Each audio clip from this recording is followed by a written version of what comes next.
Acompanhe comigo a leitura, terceira epístola de João, capítulo 1, dos versículos 1 ao 8.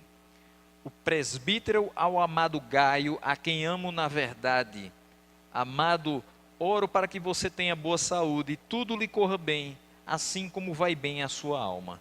Muito me alegrei ao receber a visita de alguns irmãos que falaram a respeito da sua fidelidade, de como você continua andando na verdade. Não tenho alegria maior do que ouvir que meus filhos estão andando na verdade. Amado, você é fiel no que está fazendo pelos irmãos, apesar de lhes serem desconhecidos. Eles falaram à igreja a respeito deste seu amor.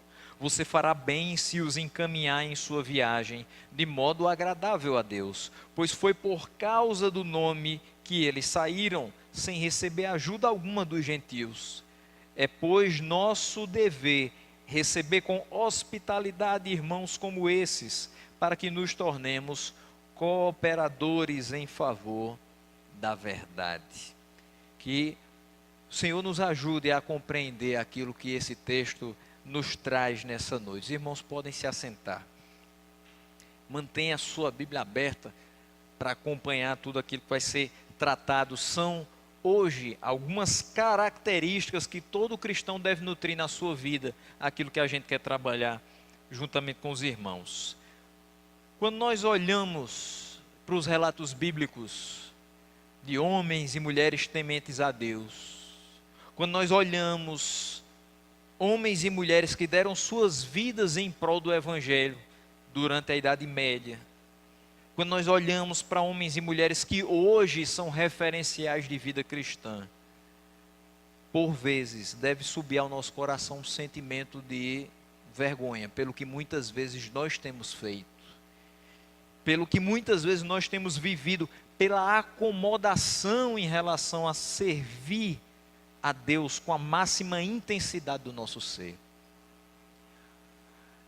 Às vezes a gente coloca que faz muito por Deus, mas será que faz? Às vezes a gente diz, eu vivo para Deus, eu faço tudo pensando em Deus, na sua glória, no seu reino, para crescimento desse reino, eu dou a minha vida por Jesus. Será que você dá? Já existiram pessoas que deram, já existiram pessoas que morreram por causa desse evangelho,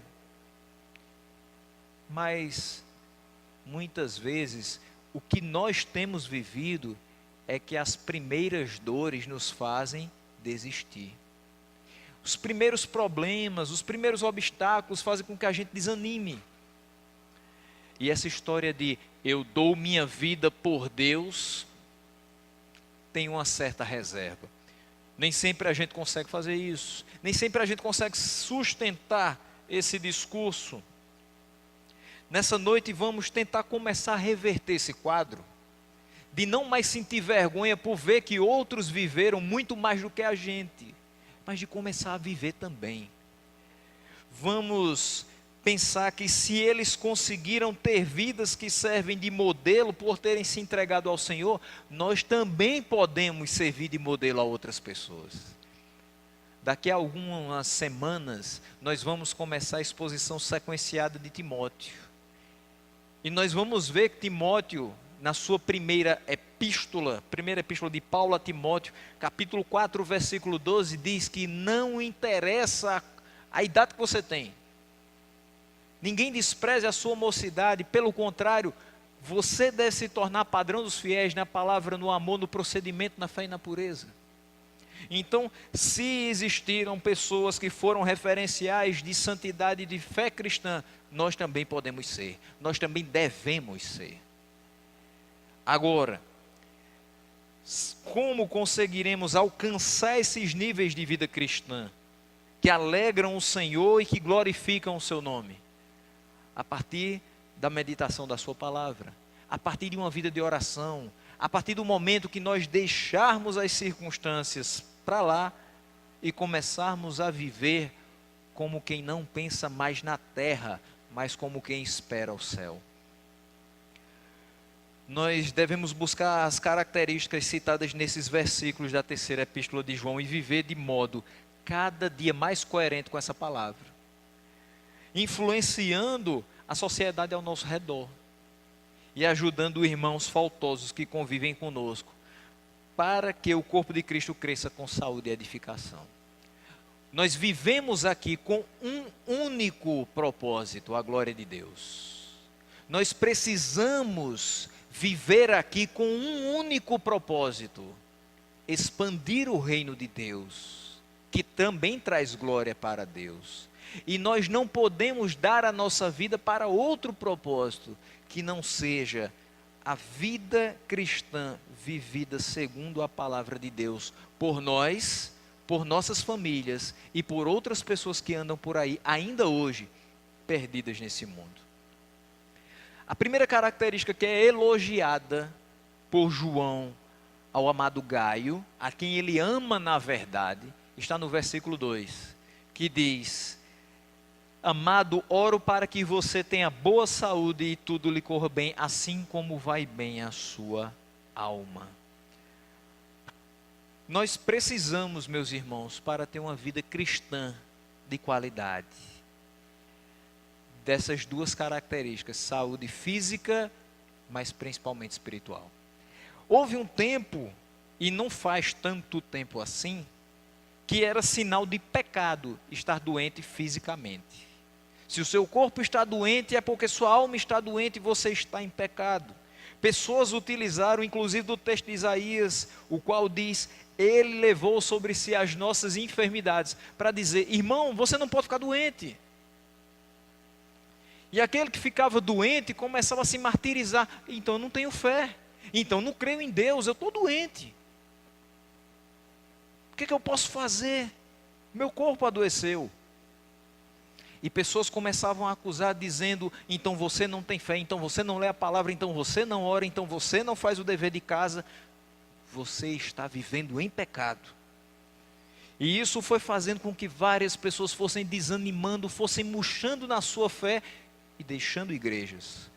Porque muitas vezes, como foi lido hoje na nossa pastoral, crente fica doente, crente pode morrer, crente vai morrer. E crente às vezes morre com doença. Isso não é sinal de pecado, simplesmente. É óbvio que existe uma questão a respeito do pecado, e a gente vai falar sobre isso. Mas não foi o seu pecado de ontem que fez você ficar doente hoje. A corrente da prosperidade da saúde física fez muitos seguidores, mas também fez muitas vítimas. Pessoas que iam atrás dessa prosperidade achando que tudo estaria às mil maravilhas, mas problemas sobrevêm à nossa vida. Nós temos problemas, nós temos doenças, nós temos preocupações, nós temos dificuldades. Então, muitos que estavam naquela situação começaram a ter também problemas. Não eram só adeptos, não eram só seguidores que a prosperidade fazia vítimas com relação à fé. Pacientes que em nome da fé deixaram de tomar medicamentos e morreram. Que abraçaram uma cura que nunca veio. Diga 10 vezes: eu estou curado, eu estou curado, eu estou curado, eu estou curado, eu estou curado, eu estou curado, e a doença corroendo os seus ossos. Diga, confesse: não tenho dor, não tenho dor, não tenho dor, mas você não conseguia andar. Isso é desonesto. Isso não é pregar a palavra de Deus, isso é enganar pessoas usando da sua boa fé. Doentes terminais que acreditaram que seu estado era fruto direto do seu pecado, das suas transgressões, ou um tipo de maldição hereditária. Eu acho que meu pai pecou de um jeito tão cruel que Deus está me punindo agora. Eu acho que minha avó deve ter feito alguma coisa tão vil, tão horrível, que agora Deus está me punindo. E se culparam até o dia da morte. Meus irmãos, o que nós precisamos entender no dia de hoje é que sim, a doença é fruto do pecado. Mas precisamos entender que não foi o seu pecado cometido hoje de manhã que fez com que você agora estivesse sentindo alguma coisa.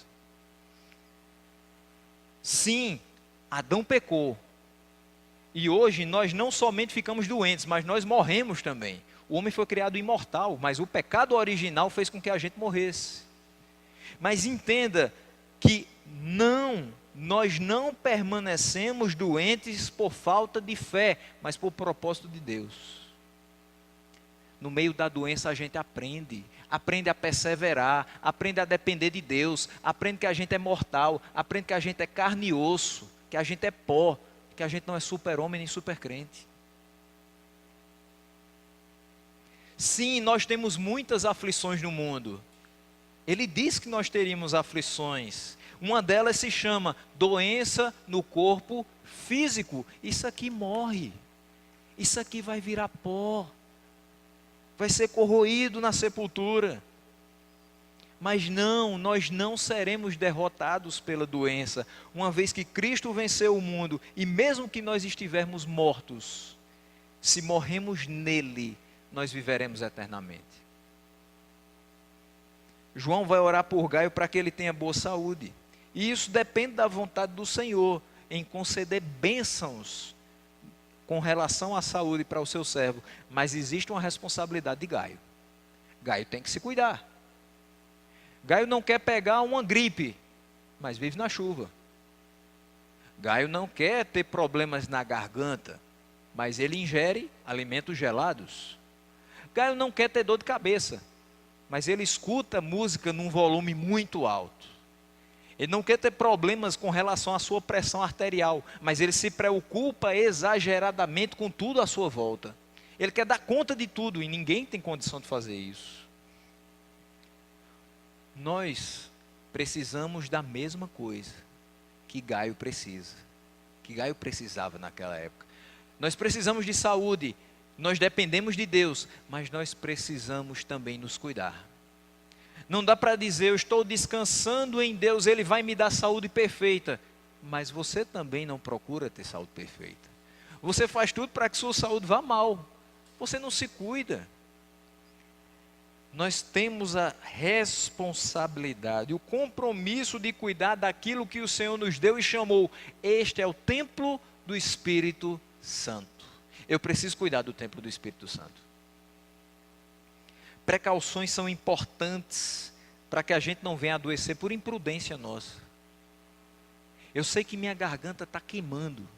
Eu sei que faz dias que eu acordo com ela arranhando, doendo. Às vezes para engolir é difícil. Eu vou tomar um sorvete? Por mais que eu queira, por mais que seja ótimo no calor que nós estamos sofrendo, mas é imprudência. Se eu sei que é perigoso andar em alta velocidade, eu vou andar devagar, para que eu não sofra as consequências da minha imprudência. Medicamentos existem para aliviar as nossas dores. Ah, irmão, você toma remédio, isso é falta de fé. Não, eu tenho fé que Deus vai atuar pelo remédio também. Que Deus atua pelos médicos, que Deus dá inteligência aos homens para descobrir o que eu tenho e me ajudar a não permanecer tanto tempo doente assim. Os medicamentos existem, aliviam as nossas dores e os sintomas de doenças que vão surgindo através dos tempos. Há pouquíssimo tempo atrás, ninguém sabia o que causava determinadas doenças. Hoje, algumas descobertas acontecem. Cura para várias doenças já existem, mas ainda existem outras que não têm cura. Existem outras que não se sabe a causa. Para essas, existe um tratamento que prolonga a sua vida. E quem dá esse tratamento? Primeiramente, Deus, nos dando a confiança nele de que ele providenciará todos os meios para que a gente tenha vida longa. Em segundo lugar, os médicos guiados por Deus, que vão tentar nos auxiliar a minimizar os efeitos dessas doenças. Em terceiro lugar, os medicamentos, que são fruto de uma inteligência absurda que Deus transmite aos farmacêuticos, para saber que substância ajuda para cada enfermidade. Portanto, estar doente não é pecado. Ah, pequei hoje, eita, amanhã eu vou amanhecer doente. Porque eu pequei hoje, então amanhã, pronto, já é certo, vou amanhecer doente. Não. Estar doente não é pecado, agora deixar de se cuidar, é. Ah, eu já estou doente mesmo, deixa para lá. Se cuida. Se cuida porque Deus tem muito a fazer na sua vida. Deus tem muito a fazer através da sua vida, para a sua casa, para os seus familiares, para as pessoas que vivem próximo a você. Nós devemos cuidar da nossa saúde física, agradecendo a Deus os dias que nós passamos sem enfermidade. É tão bom quando a gente acorda e não está sentindo nada. A gente acorda, o corpo está relaxado, não está sentindo dor, não está sentindo incômodo, não tem febre, não tem nada, está tranquilo. Você está disposto, quer levantar, quer fazer as atividades de casa, quer ir fazer alguma compra, quer fazer uma comida diferente para as pessoas de casa, você está empolgado. Por quê? Porque você está com saúde. Nós devemos agradecer os dias que nós passamos sem enfermidade, mas também agradecer pelos dias que nós estamos enfermos. Porque esses dias fazem com que a gente lembre: Senhor, eu preciso da Tua misericórdia. Senhor, eu preciso da Tua graça para esses dias de maior impacto das dores, das aflições e das tristezas. Mas lembremos também que ainda mais importante do que essa saúde física é a nossa saúde espiritual. Eu posso não ter uma dor no fio de cabelo, mas se meu espírito estiver enfraquecido, eu estou totalmente doente. Essa saúde espiritual não pode estar prejudicada por nossas atitudes impensadas. Imagine só, seu espírito está totalmente prejudicado porque você não pensou antes de falar alguma coisa. Você pode ter prejuízos incalculáveis simplesmente porque você não pensou antes de fazer alguma coisa. Você fez e deixou para lá, sem pensar na consequência. Mas a consequência é a sua saúde espiritual estar lá embaixo. Nós não podemos deixar que a nossa saúde espiritual seja afetada pela nossa desobediência. A palavra de Deus diz tudo que a gente precisa fazer. Então a gente tem que seguir essa palavra para ter saúde espiritual. Nós precisamos estar de bem com a nossa alma, pois nós temos ao Senhor dentro de nós. Se nós temos o Senhor, então a nossa alma precisa estar tranquila, descansando e sempre bem. O mal não irá nos atingir se nós estivermos sempre vigilantes, se nós estivermos sempre em conformidade com o que Deus quer de nós. Então estar com a saúde espiritual em dia é o que todo cristão deve buscar, para estar sempre apto a servir de instrumento nas mãos do Senhor. Como é que eu quero servir de instrumento nas mãos do Senhor se minha saúde espiritual está mal? Se eu não oro, se eu não leio a Bíblia, se eu não canto louvores, se eu não busco a face do Senhor, como eu quero ser instrumento nas mãos dele? Sem saúde espiritual, como iremos servir na pregação do Evangelho, na ministração dos louvores, na oração intercessória, no testemunho de vida? Eu preciso falar para as pessoas o que ele fez por mim, mas eu tenho que estar com saúde espiritual em dia. Outras duas características, versículo 3, 4 e 5, fidelidade e verdade. Um crente verdadeiro precisa ser fiel e verdadeiro. E ele diz: muito me alegrei ao receber a visita de alguns irmãos que falaram a respeito da sua fidelidade, de como você continua andando na verdade. Não tenho alegria maior do que ouvir que meus filhos estão andando na verdade. Amado, você é fiel no que está fazendo pelos irmãos, apesar de eles serem desconhecidos. Você está pensando que Gaio está sendo elogiado por João porque está fazendo alguma coisa para a sua própria família? Para as pessoas da sua própria igreja? Ele está fazendo para pessoas desconhecidas. Quantas vezes a gente faz alguma coisa para alguém que é desconhecido? Quantas vezes alguém desconhecido faz alguma coisa para a gente? É bem difícil. Mas o crente verdadeiro tem que fazer tudo com fidelidade e verdade, inclusive para quem não conhece. A gente tem um ditado popular que reflete um pouco isso, apesar que ele não é bíblico, mas ele reflete alguma coisa daquilo que a gente tem que fazer. Fazer o bem sem olhar a quem. Eu nem conheço a pessoa, mas eu tenho que fazer o bem. Por quê? Porque eu sou crente.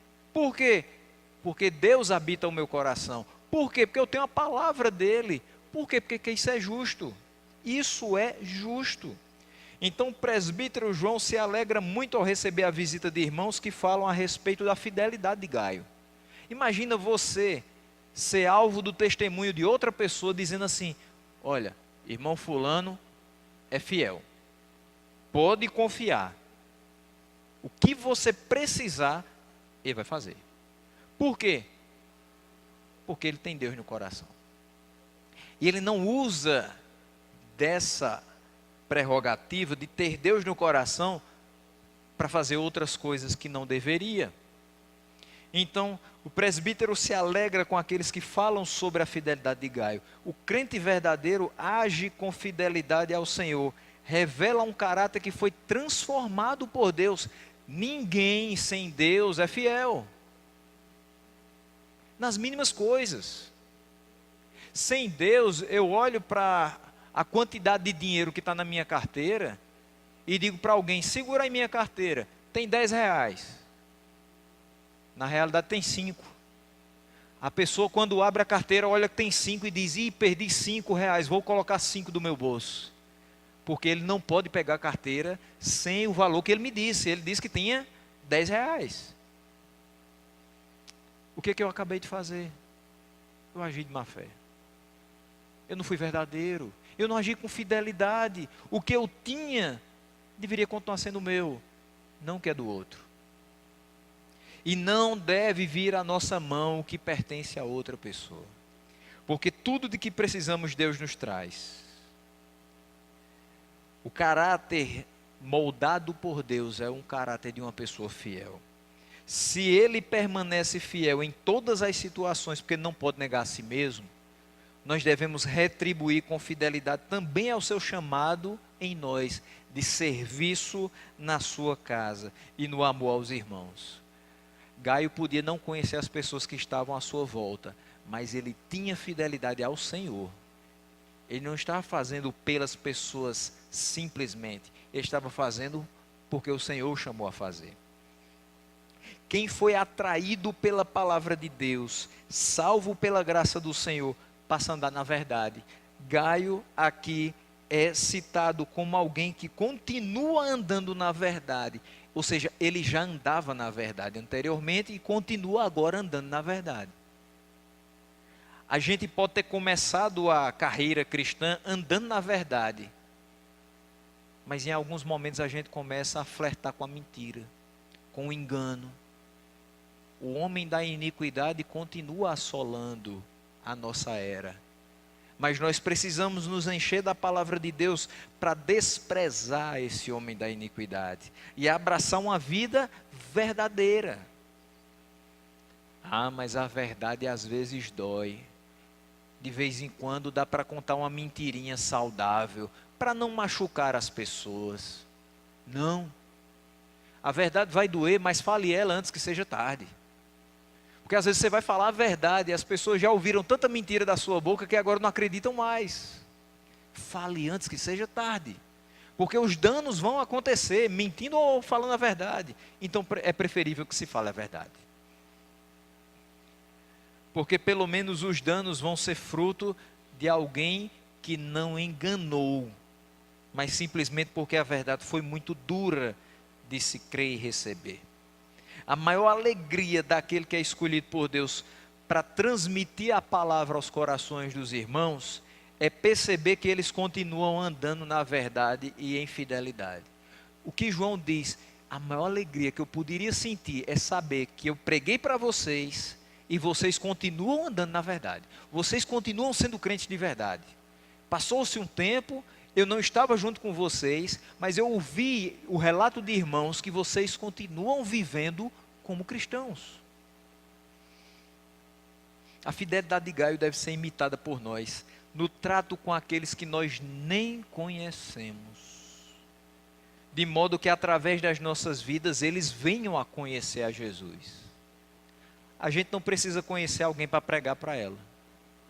A gente não precisa amar alguém para pregar para ela. A gente precisa amar a Deus para conhecer pessoas, pregar para essas pessoas, para que elas também continuem a andar no caminho correto e amem a Deus.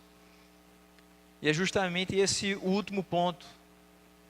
Nós já vimos que ele deveria buscar, e nós devemos buscar uma saúde física e uma saúde espiritual.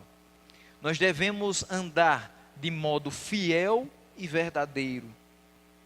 E por fim, nós devemos ter amor. Ele diz no versículo 6, eles falaram à igreja a respeito desse seu amor. A forma de andar de Gaio refletia amor. E as pessoas falavam à igreja: olha, aquele rapaz que é membro dessa igreja, que está junto com vocês, companheiro fiel de batalhas, ele tem muito amor do coração. E ele diz: você fará bem se os encaminhar em sua viagem de modo agradável a Deus, pois por causa do nome que eles saíram sem receber ajuda alguma dos gentios. É, pois, nosso dever receber com hospitalidade irmãos como esses, para que nos tornemos cooperadores em favor da verdade. Os irmãos não só falaram da fidelidade e do comportamento exemplar de Gaio, mas também falaram a respeito do seu amor, que foi manifestado em suas ações em benefício dos irmãos. Tudo que eu faço em benefício de outra pessoa, aquilo vai ser enxergado como uma demonstração de amor. Eu não faço nada para outra pessoa se não for por amor a ela. Por que eu vou ajudar alguém? Por que eu vou tirar do meu tempo para ajudar uma pessoa? Por que eu vou tirar das minhas posses para ajudar alguém? Por que eu vou tirar as pessoas de dentro da minha casa para ir ajudar outra pessoa, se eu não tiver amor por ela? Eu deixo que ela se vire, eu deixo que ela faça do jeito que quiser, eu deixo que ela esteja à própria sorte, se eu não tiver amor. Nós não somos chamados a deixar passar, nós não somos chamados a passar de largo por aqueles que precisam, nós não somos chamados a olhar e dizer: Deus tome conta. Nós somos chamados a nos importar e a fazer alguma coisa a respeito, porque o coração transformado por Deus é um coração amoroso. E esse amor agora vai se traduzir em hospitalidade, porque aqueles irmãos saíram do seu local de origem sem nenhuma ajuda dos que não eram judeus. Por causa do nome do Senhor, a palavra nome está aí com letra maiúscula. Eles saíram de onde estavam e foram até Gaio por causa do nome, por causa de Cristo. Nós saímos das nossas casas e viemos aqui por causa de Cristo. Nós vamos quilômetros e mais quilômetros de distância para pregar simplesmente por causa de Cristo. E nós devemos dedicar as nossas vidas a andar sem medir distâncias, para que Cristo seja conhecido e esse nome seja valorizado. Gaio, nessa viagem de volta desses irmãos, fará muito bem em encaminhá-los de modo agradável a Deus, mais uma vez demonstrando aquilo que ele tem dentro de si e que foi dado pelo próprio Deus: amor. Sejamos, meus irmãos, também cooperadores da verdade, como ele foi. Como é que eu coopero com a verdade? Quando eu prego o Evangelho. Quando é que eu coopero com a verdade? Quando eu sei que eu não sei pregar o Evangelho, mas eu ajudo alguém a pregar o Evangelho. Eu promovo a ida dessa pessoa. Eu trago algum material que ajude essa pessoa. Eu oro por essa pessoa. Eu caminho junto com essa pessoa. Enquanto ela prega, eu aprendo. Um dia serei eu a pregar e ela a aprender. Sejamos cooperadores da verdade, como ele foi, ajudando os que estão realizando missões em nome do Senhor.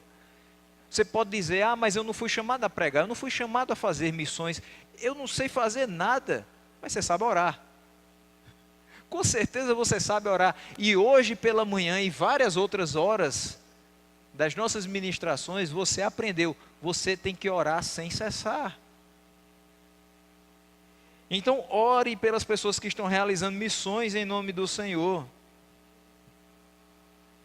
Na época que nós vivemos há uns 20, 25 anos, todo mundo queria ir para a África. Todo missionário dizia: eu tenho um chamado de Deus, vou para a África. E era um chamado enorme, porque se você olhar a janela 1040, tem uma grande quantidade de países ali. Mas nem todo mundo foi chamado para ir para a África. Porque nem todo mundo tem condições de estar na África, dentro daquela cultura, e se dar com ela. Existem pessoas que são chamadas por Deus e preparadas para ir para lá. Mas também é necessário que pessoas sejam chamadas por Deus e preparadas para vir para Taperoá. Para ir para o Ceará, para ir para Pernambuco, para ir para o Rio Grande do Norte, para ir para os sertões mais quentes, onde temos o solo mais rachado. Existem pessoas que hoje estão tentando reevangelizar a Europa, porque igrejas fecham, porque pessoas têm apostatado da fé. Mas ao mesmo tempo que tem pessoas que são preparadas para chegar até lá e pregar o Evangelho, também tem pessoas que serão preparadas para chegar ao Cariri paraibano. Tem pessoas que serão preparadas para estar no sertão. Tem pessoas que serão preparadas para estar no Agreste, no Brejo. Pessoas que vão ser preparadas simplesmente para edificar a sua própria casa, pregar para a sua rua, ser diferença na sua faculdade, no seu colégio. Pessoas que precisam pregar o Evangelho. E devem fazer isso com amor.